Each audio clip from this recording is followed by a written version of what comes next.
On October 23rd, 2023, the indie developer Zeekers surprised the world with a game that blew up out of nowhere called Lethal Company. While only early access, this game became so popular that it's almost impossible to not see a clip of it going around somewhere on the internet. Well, it finally reached me, and I've been playing it non-stop. So now it's time for me to clock in and prove to the company that I am, in fact, a great asset. Hi, I'm Klubb, and welcome to Klubb's Hub.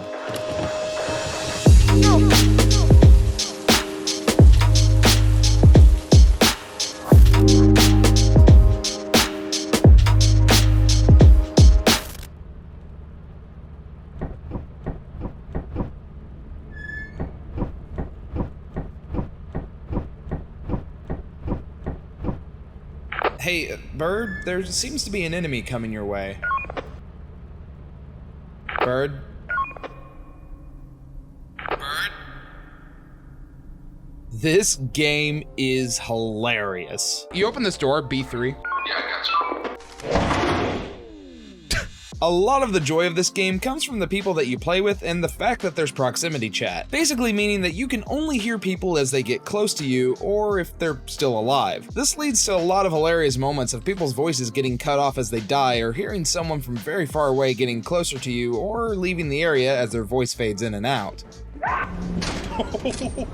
The beautiful cherry on top of the proximity chat in this game is also the fact that it adds filters based on whether or not you're in an echoey area or behind a wall or so on, making the realism of hearing your friends die that much funnier. Hello? Did somebody just get shot? It sounded like someone just got shot. But to add even more to that cherry, Zeekers thought they were so funny for adding friendly fire into the game, causing your friends to become accidental enemies. Oh. And because you don't know what's around the corner at any given moment, it puts everyone on edge from the very minute you start the game. But let's back up for a moment and let me explain what's actually going on here. You and a crew of 3 other people assume the roles of employees for the company. Your job is to grab as much scrap as you can from all the different facilities situated on the multitude of moons and turn it into your boss to meet the ever-growing quota. Sounds simple, right? Wrong! You see, this game is essentially a roguelike. You're trying to build yourself up by getting enough money selling scrap to then turn it into essential gear. But the problem with that is that the facilities on the moons you go to are randomly generated, meaning every time you go walking into one of those buildings, you have no idea what to expect. Now, there are definitely specific types of rooms, but where they are, how you get there, and whether or not there'll actually even be any scrap in there is completely random. The only consistent thing are the layouts of the moons before you go inside the facilities. But even then, some of those moons can be pretty difficult to traverse, and some of them will even cause the facility to take on the form of a mansion, which is even more confusing to traverse. So, what can you buy to help with said traversal? Well, there are too many items to talk about them all, but you can buy things like regular or pro flashlights to help you see inside the facilities. You can also get walkie-talkies to help you communicate with your teammates. And I need to applaud Zeekers here. Thank you for making it so that I can hear from my walkie and use my flashlight without having to have it selected on my inventory. I swear there are so many games that don't do this. You could also spend your money on upgrades for the ship, like teleporters or a loud horn. Or you can just blow it all on useless things like new outfits and showers or other random garbage that you want to fill your ship with, because why not? Honestly, I'd love to see an update where you can permanently keep your outfits. I don't feel as obligated to get them since I know that I'm going to lose them after our run ends. Oh, right. Runs. So like I said, this is kind of like a roguelike-esque game, meaning it's very possible to lose, and the only way to do that is to not make your quota. Not meeting quota means you're fired, and you have to restart from the beginning. Now, how is it not possible to make your quota? I'm gonna die. Why are you out here? Get away! No! To the ship! To the ship! I'm dead. I'm dead. Run! You ain't for fish game, you ain't done this. I died as well.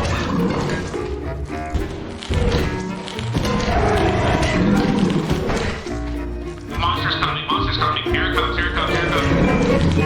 Oh, well, Caleb just fucking died.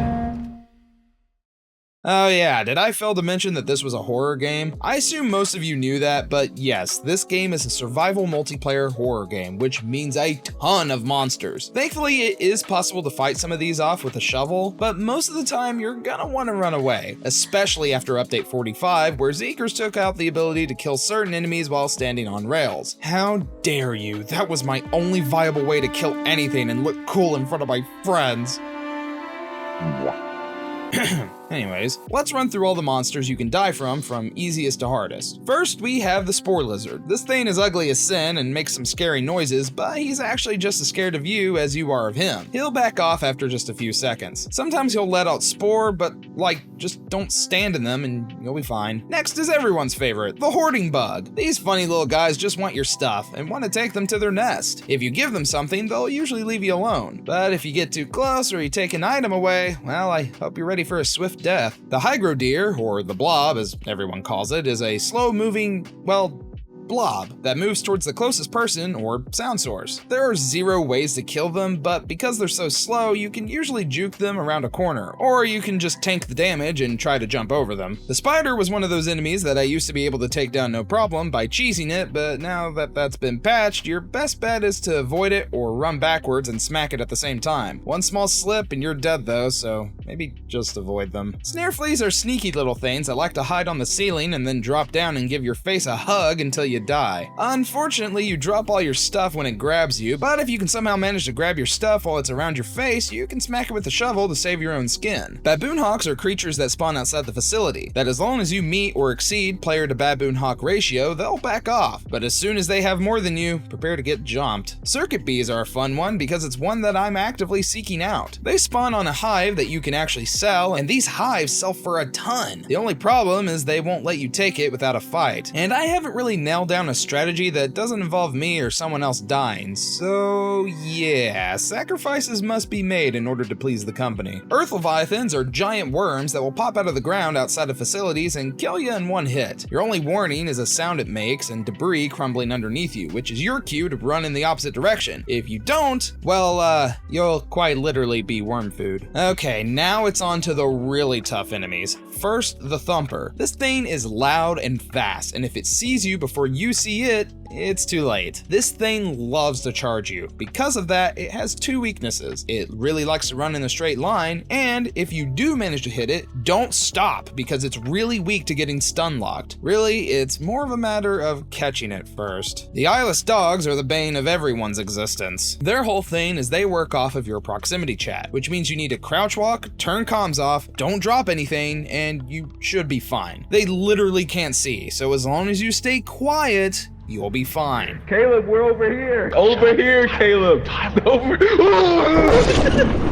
The forest giants are like the eyeless dogs, except they have eyes. In fact, their eyesight is so good they can see you from super far away. If you hear their pace getting faster, it's time to run. They've spotted you. If they catch up to you, you become a late night snack. The Bracken's a silly little guy who just wants to play a game. If you make eye contact with him, the game has started. The Bracken is playing a fun little game of tag. Keep that head on a swivel and check behind you every now and then to see if he's still there. If you see him, he'll temporarily back off of you. If you win the game, you get to survive. If he wins, he snaps your neck. Ghost girls always freak me out. Essentially, one person on your crew will get haunted, where only they can see the ghost girl. There's no way to beat her other than just to run away. If she catches you, well, I think you know what happens. You know that one SCP that moves every time you blink?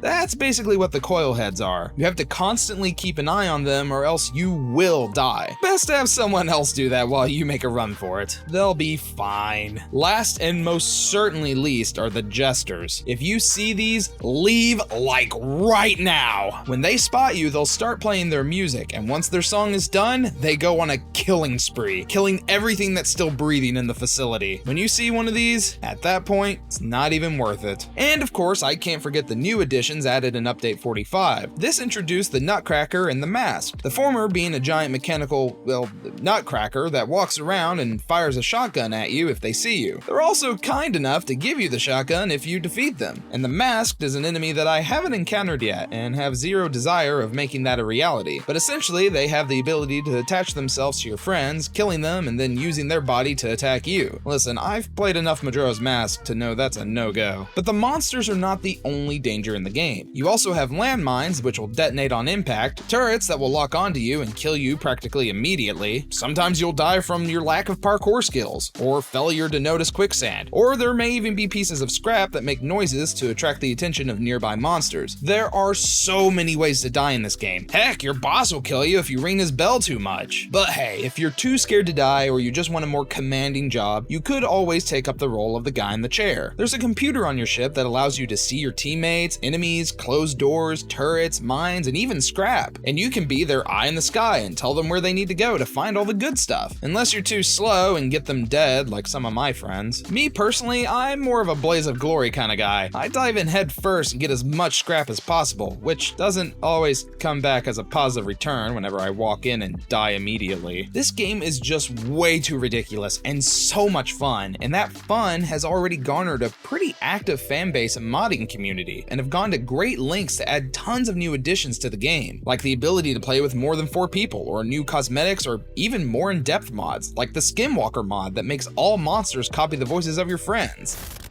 Fantastic. It's very heartwarming to see an indie developer make such a great game and then for it to blow up like this. But Zeekerss definitely deserved it. With the amount of replayability and the constant urge to have a better run than the last, Zeekerss has made a game that I'm constantly looking forward to playing with my friends. I always want to get a perfect run where none of us die, and I want to be able to take down any monster with my shovel and save the day. I want to make as much money as possible and buy stupid things for the ship. But most importantly, I want to watch my friends die in stupid ways. Close the door when you get in here. Close the door. Close the door. Close the door. Close the door. Oh, I got it. Kurt, you have to be quiet!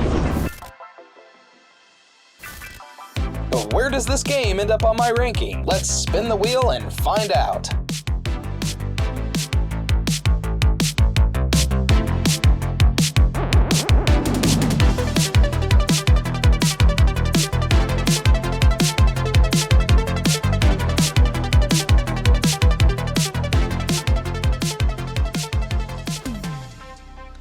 Lethal Company is number 39 on my overall ranking in the B tier. It's so unbelievably cool to get blindsided by a game like this. I'm not really into a ton of multiplayer games, so when there's one that really grabs a hold of me and makes me want to keep coming back for more, I know it's a good game. It probably also helps that the people I'm playing with are naturally hilarious and fun to be around, so that helps. And if you want to be around me, you can find me on all my socials down in the link below. You can also find my Discord there, where you can come hang out with us, talk games, movies, memes, whatever you want. I promise it's a pretty chill place there. If you enjoyed this and want more, please give me a like and subscribe and let me know how I did down in the comments. Also, if you weren't aware, I've started streaming again, so feel free to come by and say hi over on twitch.tv/I'mKlubb. Now, if you'll excuse me, I've got a huge video to get back to work on. I promise it'll rock your socks off. I hope to see you all soon, and I hope you continue to have a chill day.